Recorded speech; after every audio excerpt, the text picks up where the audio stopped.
కడుపు ఉబ్బిపోయింది. ఏంటి కంట్లో నలక పడిపోయింది.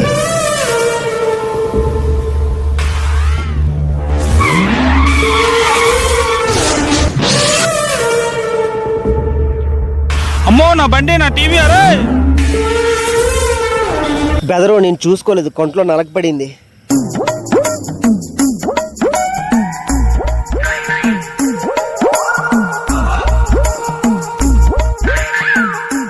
ఇది చూడట్లేదు, ఏదో ఒకటి చెయ్యాలి. అయ్యో నా టీవీ ఇరిగిపోయింది సార్.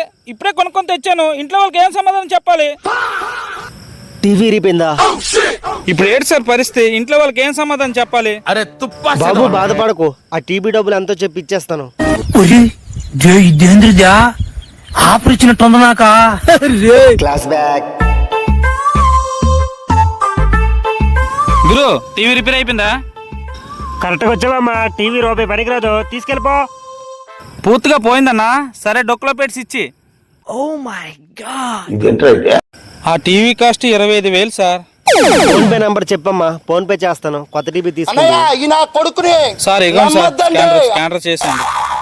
అయిపోయిందమ్మా 25,000. నా కొడక వస్తుంది సార్. అన్నయ్య ఈ నా కొడుకుని నమ్మద్దండి. Thank you sir. వదినమ్మా ఈ నా కొడుకుని నమ్మద్దండి. పనికిరాదు అనుకోండి. 25,000 సంపాదించి పెట్టింది. ఈ బిజినెస్ అయితే బాగున్నట్టుంది.